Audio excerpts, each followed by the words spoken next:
Assalamualaikum warahmatullahi wabarakatuh.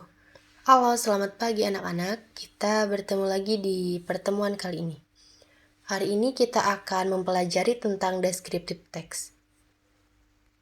Pertama yang kita akan bahas yaitu pengertian, yang kedua tujuan dan unsur kebahasaan, yang ketiga struktur umum pembuatan teks, yang keempat contoh teks deskriptif. Pengertian descriptive text atau teks deskripsi adalah sebuah teks yang menggambarkan atau mendeskripsikan tentang objek tertentu seperti menggambarkan tentang orang, hewan, tempat, dan hal tertentu lainnya.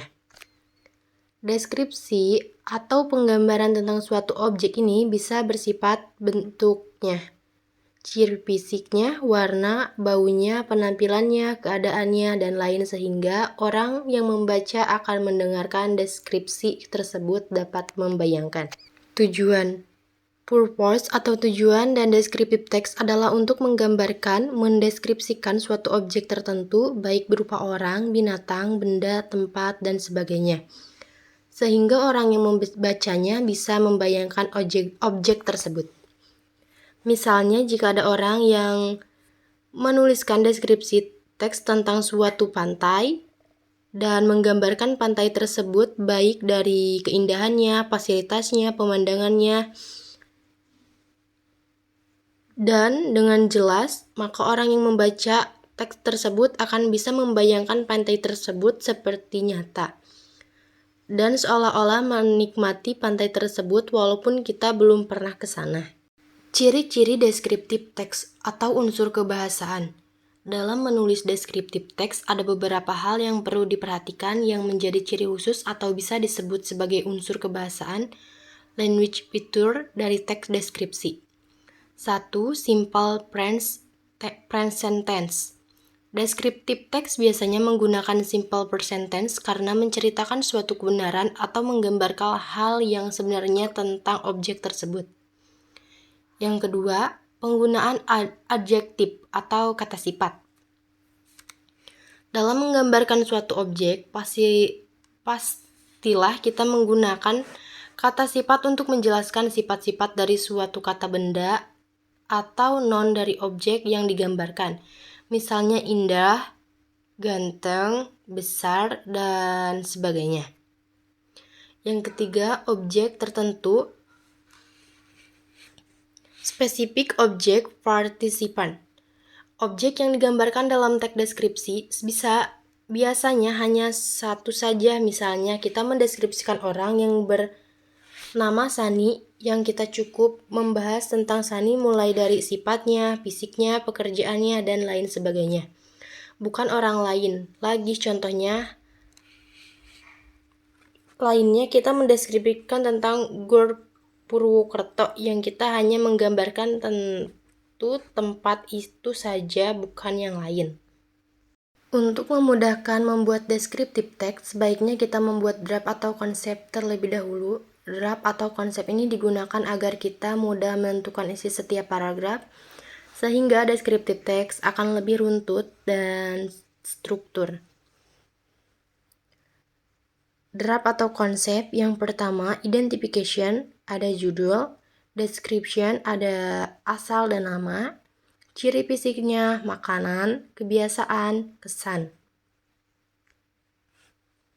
Berikut ini adalah contoh deskriptif teks dalam bahasa Inggris tentang kucing. Contoh draft struktur deskriptif. Yang pertama ada judul. Di paragraf pertama yang berisikan identification. Paragraf kedua isinya tentang deskriptif 1. Paragraf ketiga deskriptif 2. Paragraf keempat deskriptif 3. Contoh deskriptif teks dalam bahasa Inggris. My cute cat. Original and name. I have a cat. She is Persian cat. Her name is Popo. Popo is Pamels. This cat is given by my mother as a gift of my birthday. Physical approach. Popo is so cute. See her smart fur. The color of the fur are white and black. She wears white cloth. The clouds are short and tidy because I always take care of it.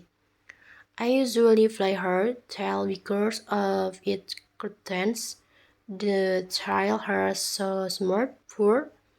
Popo has brown eye and white whisker. Food. Popo like eating cat's food, but sometimes Popo eat meat, fish, and sometimes grass when she fly in the air. Habitat. Popo like playing in the yard with me. She always wags her tail from some signals such as hungry, starfish food, or edge. Pop always behaves that can refresh my day. Impression. I'm really love Popo. She is not only my pet, but she is my best companion. Her breakfast always makes my day.